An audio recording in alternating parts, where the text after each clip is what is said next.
Thank you. Thank you. Thank you. I'd like to begin. Thank you.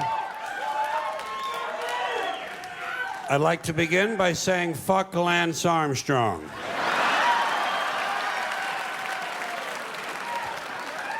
Fuck him and his balls and his bicycles and his steroids and his yellow shirts and the dumb, empty expression on his face. I'm tired of that asshole.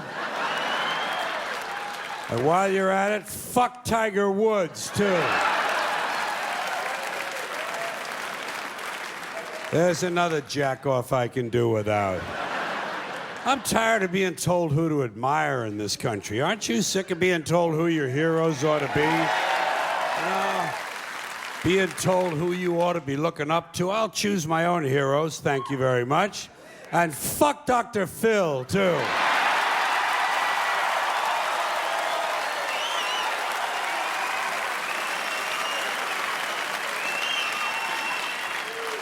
Dr. Phil said I should express my emotions, so that's what I'm doing.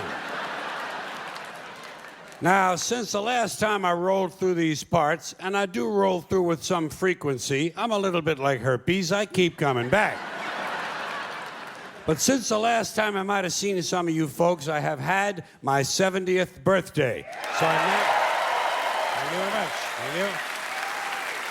Thank you. Yeah, I'm now 70 years old, and I like 70. Not as much as I like 69. Well, 69 was always my favorite number. Now I figure I'm 69 with one finger up my ass.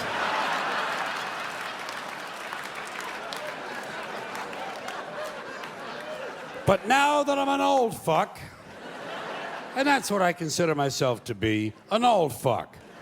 Old fuck is a very special term. It's not like old man. Old man is different.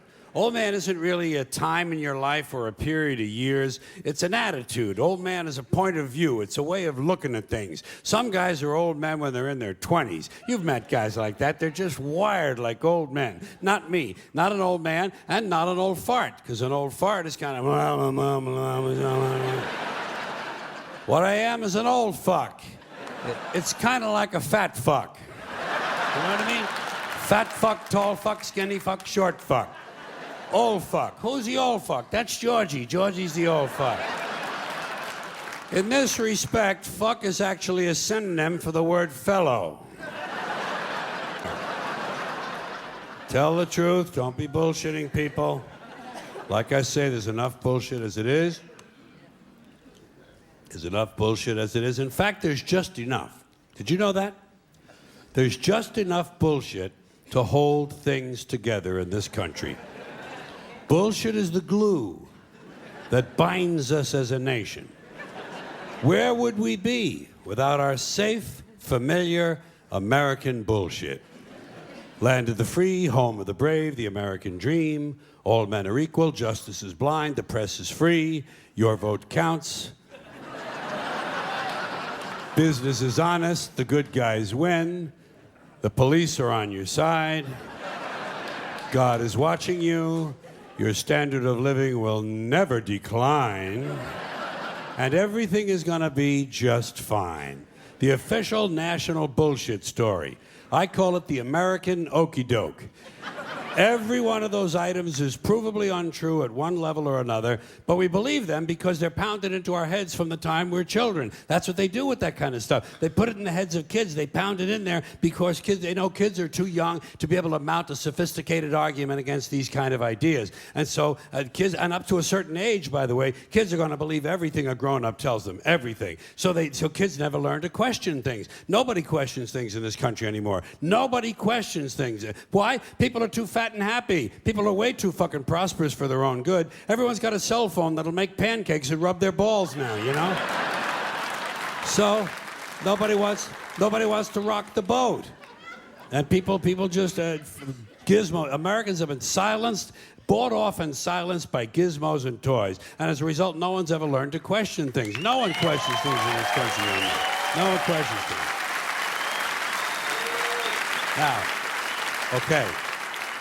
You remember Barbara Bush? I call her the silver douchebag. You remember her? Okay. Barbara Bush. She is the mother of Governor George Bush. I call him Governor Bush because that's the only elected office he ever held legally in our country, okay? George Bush, Governor Bush. Yeah. I don't care where they hang his portrait. I don't care how big his library is. He'll always be Governor Bush. I don't even capitalize his name when I type it anymore. So she's the mother of Governor George Bush. She's also the wife of his father, George H.W. Bush, who did become president in the normal, legal, traditional manner. And when he did, she came along for the ride as First Lady. And that's been the tradition up till now. A man has been elected, and the woman has come along for the ride as the First Lady. And usually, as in American life in general, the woman is condescended to, patronized, given something to do to keep her busy. A lot of times they give her a charity or a cause, something she can champion. Betty Ford was told to drink. Remember that? Yeah. Yeah, that was Betty Ford's assignment. Betty, you get drunk and get totally fallen down, fucked up, shit-faced drunk, okay? You just get fucked up drunk, and we'll hose you down, baby. We'll hose you down. We'll put you in a facility, you'll get sober, and then we'll put your name on the facility. Liza Minnelli can get sober, and everything's gonna be okay, right? That was her assignment. Barbara Bush's assignment was getting children to read. Remember that? Getting children to read. They figured she had had so much success with George.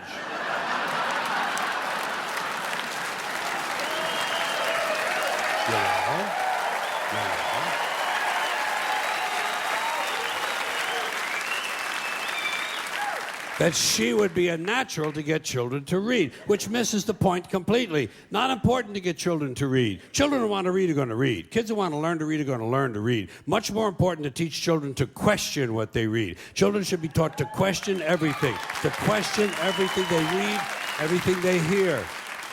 Children should be taught to question authority. Parents never teach their children to question authority because parents are authority figures themselves, and they don't want to undermine their own bullshit inside the household. So they stroke the kid, and the kid strokes them, and they all stroke each other, and they all grow up all fucked up, and they come to shows like this.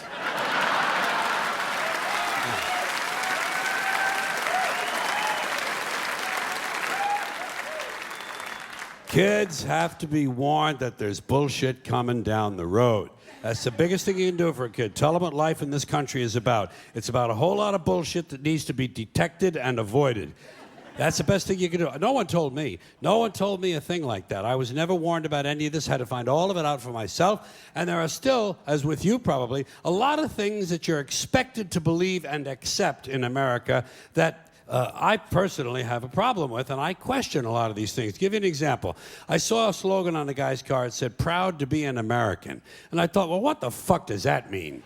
Proud to be an American. You see, I've never understood national pride. I've never understood ethnic pride because I'm Irish, and all four of my grandparents were born in Ireland, so I'm fully Irish. And when I was a kid, I would go to the St. Patrick's Day parade, and I noticed that they sold a button that said, "Proud to be Irish." And I could never understand that because I knew that on Columbus Day, they sold a different button that said, "Proud to be Italian." Then came Black pride and Puerto Rican pride, and I could never understand ethnic or national pride because to me, pride should be reserved for something you achieve or attain on your own, not something that happens by accident of birth. Being Irish...